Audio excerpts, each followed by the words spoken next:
Кандайсыздар анан? 5500 сомду жутуп коюп отурасыңар. Жантамер эшикке чыга албай. Байып улам эстеп 10.000 сом болду деп коюп. Азыр ушул болуп калды, көчөгө чыксаң эле түкүрүп турат эле эстеп кетип эле кайра мындай болуп эле. Бирок кайра карыз дестегенде түкүрүп мындай поддержка кылып коеюн деп эле мындай. Кытайдан карыздан кутулуп кетербиз деп. Эсептеп чыктым мен. Сиздер деле эсептесеңиздер керек, а? 6 миллион кыргыз бирден түкүрсө 5500 сомдон 30 миллиард сом болот экен. 30 миллиард сом, ал 475 миң доллар болот экен, жарым миллион. Ошондо 3төн түкүрсө кутулат экенбиз 1,5 миллиарддан. Давай поддержка кылалы өкмөткө. Кандай дейсиздер?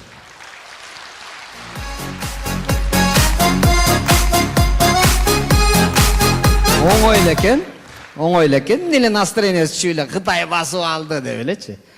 3төн түкүрөлдү дагы 4-сүнө ошо келген кытайларга түкүрүп туруп айдайбыз ары көздө. Жакшы жашап калабыз. Өзүбүз деле өзүбүз багып алсак болот экен. Андан кийин пенсия үчүн деп бир түкүрүп коелу.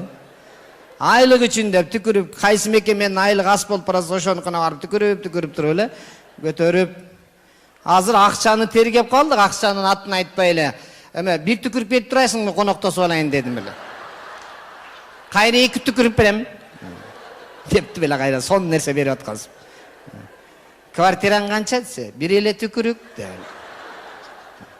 Нарындык такситтер жүрөт кыйкырып. Нарынга чейин 3 киши бир түкүрүк алып кетем. Ушундай болуп калып да. Сүйлөшсөк эле. Азыр эми түкүрүк деп эле атабыз.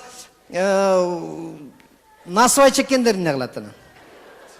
Ошон үчүн насыбай чеккендерди укук коргоочулар азыр закон жасап атыптыр, укугун коргойбуз деп атыптыр. Тамеки чеккендерге курилка болсо, насыбай чеккендерге түкүрилка керек деп атыптыр. Туура да туура, алар каяка түкүрмөгүлө. Өкмөт бардык жерге түкүрилка жасап койсун, сүрөтүн тартып койсун, анан айтсын.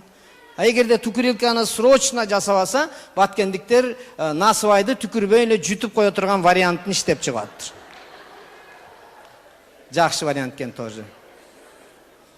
Азыр Баткенге милициялардын ставкасы көтөрүлүп кеттир.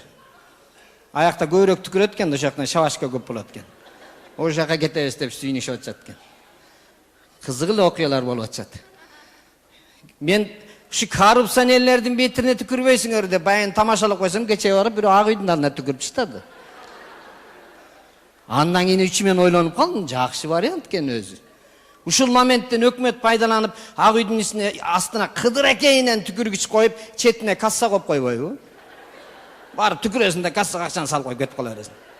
Поддержка деп туруп. Дагы бир варианты бар. Аны да айтып койгон, эртең ошону кылып бербес экен. Ак үйдүн алдына барып туруп, бизди ушул жагдайга алып келген коррупционерлердин сүрөтүн илип ошого түкүрүп туруп, анан биягына кайра кассага салып коюш керек да. Ошондой жалаң.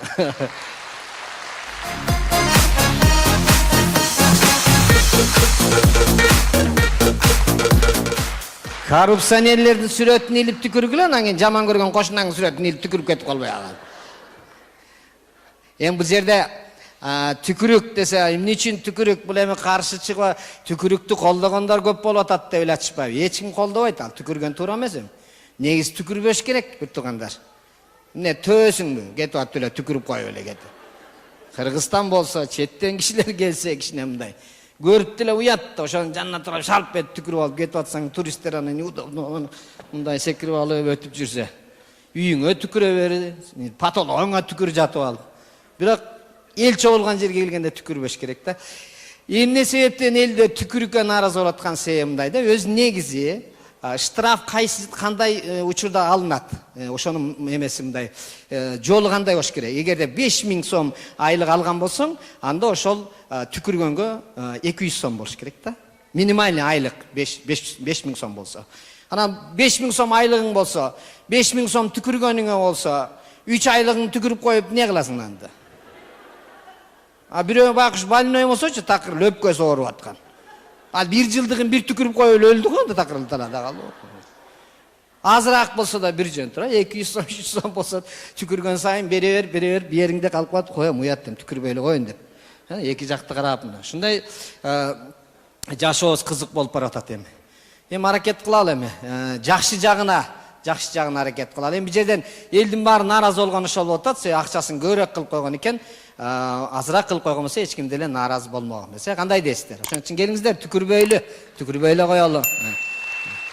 Бул баягы айла жактан айла үй болуп аткан нерсе болуп атат экен да. Эми ошон үчүн мындай макал болуп калды да азыркыларча.